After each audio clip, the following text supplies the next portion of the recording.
হিমন্ত বিশ্ব শৰ্মা তোমাক পঠিয়ানি দিছিল খালি পাট্টাৰ মাটিত সোমাম আর তোমাক এদিন হলেও আমি এই খাস মাটিত ওলাই লৈ আহিম। খাস মাটিত তোমালোকে বসবাস কৰিব লাগিব। তোৰ 14 পিঢ়িয়ে খাস মাটিত বসবাস কৰবে। এতিয়াৰ পৰা আমি এটাই ধ্বনি দিম, নারে তাকবীর, আল্লাহু আকবার, নারে তাকবীর। আল্লাহু আকবার। আমি মাটি বাড়ি সব বিক্রি করি এদিন কামাই রোজি রোজগার করি আমি পাট্টার মাটি কিনিলাম। আর এই পাট্টার মাটি কিমান লাখ লাখ টাকা কোটি টাকা হলো আমি কিনি লই কেনে তোমার ঘর পর্যন্ত আমি কিনিলাম। তাৰপিছত তোমাক পাট্টাৰ মাটি এৰাই খাস মাটিত বসবাস কৰিবলৈ আমি বাধ্য কৰাম। তেতিয়া চাম আপোনালোকৰ কি। আজি হয়তো মই মৰি যাম, মোৰ ল'ৰা ছোৱালীয়ে মোৰ নাতিপুতি হলেও তোমাক খাস মাটিত ব্যবহাৰ কৰিব দিব।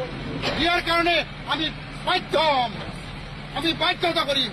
আৰু জিআই প্ৰশাসন লগাই দি আমাৰ যিটো অত্যাচাৰ কৰি আছা, সৰু সৰু ল'ৰা ছোৱালী মাকৰ গাখীৰ খায়, নান্দৰ কুৱাৰ পানী দমকল গোটেইখিনি ভাঙি দি আছে, পানী খাওয়া পৰ্যন্ত আপনাদেৰকে ব্যবস্থা কৰে দিছে।